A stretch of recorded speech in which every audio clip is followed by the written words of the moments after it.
கடந்த காலங்களில் நாங்கள் ஒரு வீடியோவை வெளியிட்டிருந்தோம். அந்த வீடியோவிலே நாங்கள் சொன்ன ஒரு விடயம்தான் ஜனாதிபதி அனுரகுமார் திசாநாயக்க மீதான மக்களின் நம்பிக்கை என்பது கடந்த காலத்தை விட குறைந்திருக்கிறதா அல்லது கூடியிருக்கிறதா என்கின்ற ஒரு கணிப்பீடு ஒன்று நடந்தது. அந்த கணிப்பீட்டின்படி ஜனாதிபதி அனுரகுமார் திசாநாயக்க மீதான மக்களினுடைய நம்பிக்கை என்பது குறையவில்லை, அது இன்னும் கூடியிருக்கிறது என்கின்ற விடயத்தை நாங்கள் சொல்லியிருந்தோம். இப்போது இன்னும் ஒரு கணிப்பீடு என்பது அண்மையிலே எடுக்கப்பட்டிருக்கிறதாம்.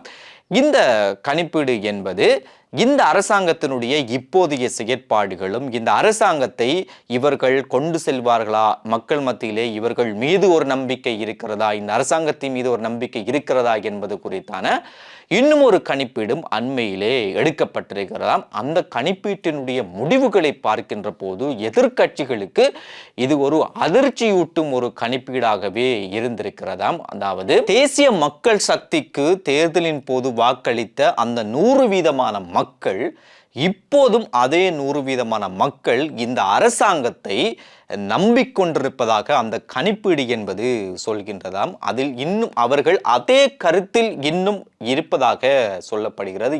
அதிலும் இதில் இன்னும் ஒரு சிறப்பு ஒன்று இருக்கிறது. அந்த சிறப்பு தானாம் வடக்கு கிழக்கை சேர்ந்த தமிழ் முஸ்லிம் மக்களும் இன்னும் இந்த அரசாங்கத்தை நம்பிக்கொண்டிருப்பதாக தெரிகிறது. இந்த கணிப்பீட்டின்படி 23% மக்கள் நிவாரணம் தேவை என்கின்ற ஒரு நிலைப்பாட்டிலே இருக்கிறார்களாம். அதே போன்று அரசாங்கம் தங்களுடைய வேலைகளை செய்வதற்கு அவர்களுக்கு இன்னும் கொஞ்சம் கால அவகாசம் என்பது கொடுக்கப்பட வேண்டும் என்பது குறித்து பலருடைய நிலைப்பாட்டிலே இருக்கிறார்கள். அதிலும் குறிப்பாக 12% தமிழ் முஸ்லிம் மக்கள் இதே நிலைப்பாட்டில் தானாம் இருந்து கொண்டிருக்கிறார்களாம். இந்த அரசாங்கம் அவர்களுடைய வேலைகளை செய்வதற்கு அவர்களுக்கு இன்னும் கொஞ்சம் கால அவகாசம் கொடுக்கப்பட வேண்டும் என்கின்ற நிலைப்பாட்டிலும் அவர்கள் இருந்து வருகிறார்களாம். ஒட்டுமொத்தமாக பார்க்கின்ற போது இந்த கணிப்பீட்டின்படி 16% மக்கள் இந்த அத்தியாவசிய பொருட்களினுடைய விலைகளை இந்த அரசாங்கம் குறைக்கும் என்று நம்பிக்கொண்டிருக்கிறார்களாம். அதே போன்று எஸ்ஜேபிக்கு வாக்களித்த மக்களில்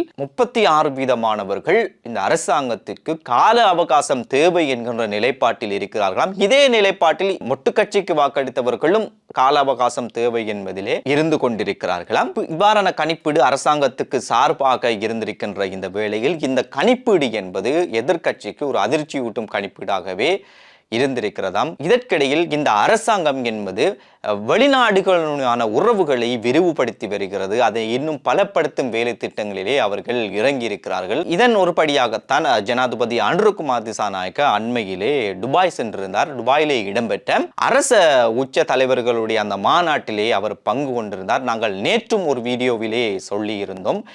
ஜனாதிபதியினுடைய இந்த துபாய் விஜயத்தின் போது அவர் ஆற்றிய அந்த உரை என்பது அங்கு பல பேருடைய கவனத்தை ஈர்த்த உரையாக மாறியிருந்தது, பல பேருடைய மனதை தொட்ட உரையாக மாறியிருந்தது.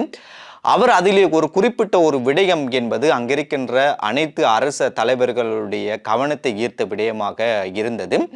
குறிப்பாக இலங்கை கண்தானம் செய்யக்கூடிய நாடுகளில் முதலிடத்தில் இருக்கின்றது, உங்கள் மொபைல் போனில் இதை தேடிப்பார்கள் என்று சொன்னதுடன் அங்கிருந்த பல அரச தலைவர்கள் அவர்களுடைய மொபைல் போனில் இந்த விடயத்தை தேடி பார்த்திருக்கிறார்களாம் என்கிற கதையெல்லாம் இருக்கிறது. இது குறித்து நாங்கள் நேற்றைய வீடியோவிலே விரிவாக பேசியிருந்தோம். இந்த துபாய் விஜயத்தின் போது பல அரச நாட்டு தலைவர்களை ஜனாதிபதி அனுரகுமார் சந்தித்திருக்கிறார். துபாய் துணை ஜனாதிபதியிலிருந்து பாகிஸ்தான் பிரதமர், அதே போன்று குவைத் பிரதமர், பிரித்தானியாவினுடைய முன்னாள் பிரதமர் என்று பலரோடு முக்கிய சந்திப்புகளை ஜனாதிபதி அனுரகுமார் ஏற்படுத்தி இருக்கிறார். இந்த சந்திப்புகளின் போதும் குறிப்பாக சுகாதாரம், கல்வி, சுற்றுலாத்துறை, அதிலும் மேலாக பொருளாதாரத்தை எப்படி கட்டியெழுப்பது, வெளிநாட்டு முதலீட்டாளர்களை எப்படி நாட்டுக்குள் கொண்டு வருவது, அவர்களுக்கான ஒப்பந்தங்கள் எப்படி செய்வது என்று பலதரப்பட்ட பேச்சுக்கள் குறித்து இதன் போது பேசப்பட்டிருக்கிறதாம். அதிலும் குறிப்பாக அலிபாபா நிறுவனத்தினுடைய துணைத் தலைவரையும் ஜனாதிபதி சந்தித்திருக்கிறாராம். அவர் அலிபாபா நிறுவனத்தினுடைய துணைத் தலைவர் தெற்காசியாவிலே இலங்கையை டிஜிட்டல் மயமாக்குவதற்காக தன்னுடைய உதவியை வழங்குவதாக அவர் உறுதியளித்திருப்பதாக தெரிகிறது. பாகிஸ்தானுடைய பிரதமர் கூட ஜனாதிபதிக்கும் இந்த அரசாங்கத்துக்கும் அவர்களுடைய இந்த அரசாங்கத்தினுடைய வெற்றிக்கும் வாழ்த்து தெரிவித்ததாகவும் சொல்லப்படுகிறது. எப்படியோ இந்த துபாய் விஜயம் என்பது இங்கே போடப்பட்ட ஒப்பந்தங்களாக இருந்தாலும் சரி, பேசப்பட்ட பேச்சுவார்த்தைகளாக இருந்தாலும் சரி, இந்த அரசாங்கத்துக்கு ஒரு சாதகமான ஒரு விடயமாகவே மாறி இருக்கிறதாம். இன்னும் ஒரு பக்கத்தில் இந்த துபாய் விஜயம் தொடர்பாகவும் அனுரகுமார் திசாநாயக்க தொடர்பாகவும் தனிப்பட்ட ரீதியிலே அவர் தொடர்பாகவும் பல விமர்சனங்களும் எழுந்ததை காணக்கூடியதாக இருந்தது. திசை காட்டி நாடாளுமன்ற ஒரு உறுப்பினர் பேசுகின்ற போது அவர் சொன்ன விடயம்தான், கடந்த காலங்களில் இலங்கையில் இருக்கின்ற ஒரு ஜனாதிபதி வெளிநாட்டுக்கு செல்கின்ற போது பல பேரை அவர் அழைத்து செல்வார். ஆனால் எங்கள் ஜனாதிபதி அப்படி இல்லை. கடந்த ஜனாதிபதிகள் எல்லோரும் அவர்களை தலைவாரி விடுவதற்கு ஒருத்தரும், ஆடை அணிவிப்பதற்கும் அதை தனியாக பார்ப்பதற்கு இன்னும் ஒருத்தரும் என்று ஆயிரக்கணக்கானவர்களை அவர்கள் அழைத்து சொல்வார்கள். ஆனால் எங்கள் ஜனாதிபதி இந்த எல்லா வேலைகளையும் அவராகவே செய்வதால், இந்த எல்லா பிஸி ஷெட்யூலுக்குள்ளும் அவராகவே செய்வதால் சில தவறுகள் நடக்கலாம். அந்த தவறுகளை நாங்கள் பெரிதாக எடுத்துக்கொள்ள முடியாது. அங்கே எடுக்கப்படுகின்ற நாட்டுக்காக நடக்கின்ற நலவுகள் என்ன நடக்கப்படுகிறது, அது குறித்து தான் நாங்கள் முக்கியமாக கவனம் செலுத்த வேண்டும் என்கின்ற விடயங்களையும் அந்த திசைகாட்டி எம்பி பேசியிருந்ததை காணக்கூடியதாக இருந்தது. ஜனாதிபதி அனுரை இப்படி துபாய் சென்றிருக்கின்ற போது முன்னாள் ஜனாதிபதி ரணில் விக்ரமசிங்க கடந்த 10 நாட்களாக இந்த நாட்டிலே இல்லாமல் இருந்தார். அவர் பிரித்தானியாவுக்கு சென்றிருந்தார். அந்த விஜயத்தை முடித்துக்கொண்டு கடந்த செவ்வாய்க்கிழமை அவர் நாடு திரும்பினார். நாடு திரும்பியவுடன் கங்காராம விகாரையில் இடம்பெற்ற பெரஹர நிகழ்விலே அவர் கலந்து கொண்டிருந்தார். அங்கு நல்ல ஒரு உரையையும் அவர் ஆற்றியிருந்தார். அவர் ஆற்றிய அந்த உரைதான், இங்கு தமிழ், முஸ்லிம், சிங்களவர்கள், கிறிஸ்தவர்கள் என்று பல இனங்கள் நாங்கள் வாழ்கின்றோம். அரசியலிலே நாங்கள் வேறுபட்ட கொள்கையை கொண்டிருந்தாலும் இந்த எல்லா இனங்களுக்குமான தனித்துவங்களை நாங்கள் பாதுகாக்க வேண்டும், அதற்கு எல்லோரும் உடன்பட வேண்டும் என்கின்ற விடயத்தையும் அவர் சொல்லியிருந்தார். அதன் பின்னர் நாங்கள் ஏற்கனவே சொன்னோம், கடந்த ஜனவரி மாதம் 30ஆம் தேதி ரணில் விக்ரமசிங்க தலைமையிலே ஒரு எதிர்க்கட்சிகள் எல்லா தலைவர்களையும் அழைத்து ஒரு ரகசிய கூட்டம் ஒன்று நடைபெற்றது ஒரு ஹோட்டலிலே. அது தொடர்பான விடயங்களை நாங்கள் பேசியிருந்தோம் கடந்த வீடியோக்களிலே. இங்கிலாந்து விஜயத்தை முடித்துக் கொண்டு வந்த ரணில் விக்ரமசிங்க இந்த கடந்த வியாழக்கிழமை இன்னும் ஒரு கூட்டத்தையும் அவர் ஏற்பாடு செய்திருந்தார். இந்த கூட்டத்தில் விசேடம் என்னவென்றால், மைத்திரிபால சிறிசேன கலந்து கொண்டது. அவர் ரணில் அழைத்து கலந்து கொண்டுதான் ஒரு விசேஷமாக பார்க்க வேண்டியிருந்தது. இது குறித்தும் நாங்கள் கடந்த வீடியோக்களே பேசியிருந்தோம். இதில் பேசப்பட்ட விடயங்கள் குறித்தும் கடந்த வீடியோவிலே நாங்கள் பேசியிருந்தோம். உங்களுக்கு சென்று அதை பார்க்கக்கூடியதாக இருக்கும். இப்போது இந்த கூட்டம் தொடர்பான கூடுதல் தகவல் ஒன்று கிடைக்கப்பட்டிருக்கிறது. இந்த மைத்திரிபால சிறிசேன, ரணில் விக்ரமசிங்க கலந்து கொண்ட இந்த கூட்டத்திலேயே குறிப்பாக ரிஷாட் பதியுதீன், அதே போன்று ரவுஃப் ஹக்கீம், திகாம்பரம், மனோ கணேசன், ஜீவன் தொண்டமான் போன்ற பலரும் கலந்து கொண்டிருப்பதாக தெரிகிறது. அதிலும் குறிப்பாக எஸ்ஜேபியில் இப்போது நாடாளுமன்ற உறுப்பினராக இருக்கின்ற ஒருவரும் இதில் கலந்து கொண்டிருப்பதாக தெரிகிறது. இந்த கூட்டத்துக்கு முதல் இன்னும் ஒரு கூட்டம் செகான் சேமசிங்க, காஞ்சன விஜயசேகர போன்றவரிடமும் ஒரு கூட்டத்தை ரணில் விக்ரமசிங்க நடத்தி இருக்கிறாராம். அந்த கூட்டத்தின் போது இவர்கள் ரணில் விக்ரமசிங்கவிடம் ஒரு கோரிக்கையை முன்வைத்திருக்கிறார்களாம். அந்த கோரிக்கை தான், நீங்கள் தேசிய பட்டியல் மூலமாக நாடாளுமன்றத்துக்குள் வந்து எதிர்க்கட்சியை நீங்கள் வழிநடத்த வேண்டும் என்கின்ற அந்த கோரிக்கையை அவர்கள் முன்வைத்தார்களாம். அதற்கு பதிலளித்த ரணில் விக்ரமசிங்க, இல்லை, நான் அரசியலிலே இருந்தாலும் நாடாளுமன்றம் நான் வரமாட்டேன்.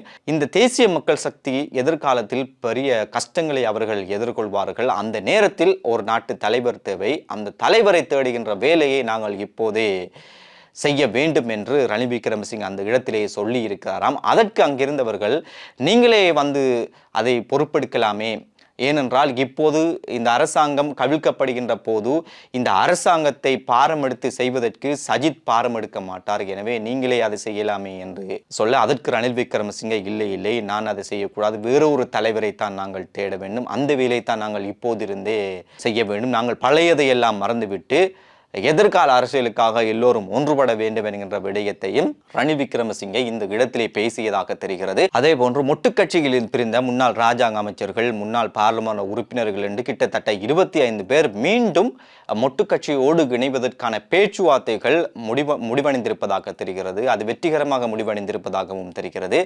இது மஹிந்த ராஜபக்சவனுடைய தலைமையிலே இந்த பேச்சுவார்த்தைகள் இடம்பெற்றிருப்பதாக தெரிகிறது. இதன் அடிப்படையிலே எதிர்வரக்கூடிய நாட்களில் இவர்களும் மொட்டு கட்சியோடு மீண்டும் இணைய இருப்பதான தகவல்களும் இருக்கிறது.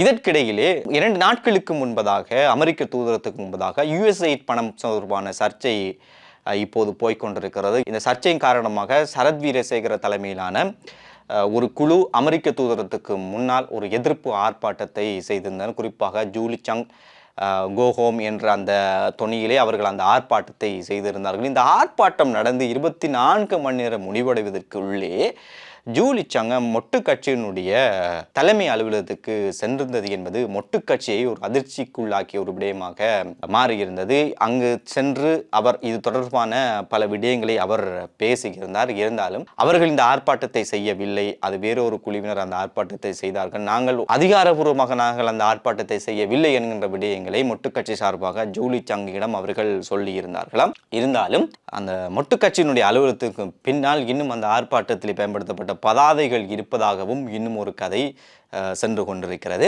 இதற்கிடையில் நேற்று இன்னும் ஒரு பிரச்சனை எஸ்ஜேபி கட்சிக்குள் எழுந்திருக்கிறது. அதுதான் நேற்று நிறைய மாவட்ட தலைவர்களுக்கான பதவிகள் என்பது எஸ்ஜேபியால் வழங்கப்பட்டிருக்கிறது. இம்ரான் மௌரூஃபுக்கு திருகோணமலை மாவட்ட தலைவர் பதவி கிடைத்தது. கொழும்பு மாவட்ட தலைவர் பதவியை சஜித் பிரேமதாச பெற்றுக்கொண்டது தொடர்பாகத்தான் ஒரு சர்ச்சை எழுந்தது. ஹர்ஷடி சில்வாவுக்கு கொழும்பு மாவட்ட தலைவருக்கான பதவி கொடுக்கப்படவில்லை. அந்த பதவியை சஜித் பிரேமதாச பெற்றிருந்தார். இது குறித்து ஹர்ஷடி சில்வாவிடம் ஊடகங்கள் கேள்வி கேட்கின்ற போது அவர் கட்சி தலைவரும் அவரே, கொழும்பு மாவட்ட தலைவரும் அவரே, நான் என்ன செய்வது என்பது குறித்து ஒரு கவலை அடைந்த நிலையிலே அவர் பேசியிருந்ததை பார்க்கக்கூடியதாக இருந்தது. இது குறித்து சஜித் பிரேமதாசவிடம் கேட்கின்ற போது அவர் சொன்ன விடயம்தான், ரஞ்சித் மதோபண்டார செயலாளராக இருக்கிறார், அவருக்கு ஒரு மாவட்ட தலைவர் பதவி கொடுக்கின்ற போது இந்த கட்சியுடைய தலைவராக இருக்கின்ற எனக்கு ஏன் ஒரு மாவட்ட தலைவர் பதவி கிடைப்பதில் பிரச்சனை, ஊடகங்கள் பிரச்சனையாக்கக்கூடாது இந்த விடயத்தை, ஹர்ஷடி சில்வாவுக்கே இது பிரச்சனையாக இல்லை, நீங்கள் ஏன் பிரச்சனையாக்குகிறீர்கள் என்று கேட்டிருந்தார். இருந்தாலும் ரணில் விக்ரமசிங்க தலைவராக இருக்கின்ற நேரத்திலே ரவி கருணாநாயக்க கொழும்பு மாவட்ட தலைவராக அவர் வழங்கப்பட்டிருந்தது என்ற தகவலும் இருக்கிறது. அப்படி இருக்கும்போது இவருக்கு வழங்கி இருக்கலாமே என்கின்ற ஒரு கேள்வியும் இன்னொரு பக்கம் எழுந்திருக்கிறது. எப்படியோ ஹர்ஷடி சில்வாவுக்கும் சஜித்துக்கும் இடையிலே ஒரு குழப்ப நிலை என்பது இப்போது இன்னும் நாட்கள் செல்ல செல்ல தீவிரமடைந்து வருவதை காணக்கூடியதாக இருக்கிறது. இன்றைக்கு இவ்வளவுதான் அரசியலுக்கு பின்னால் நடந்த விடயங்களாக இருக்கிறது. மீண்டும் நாளை சந்திப்போம்.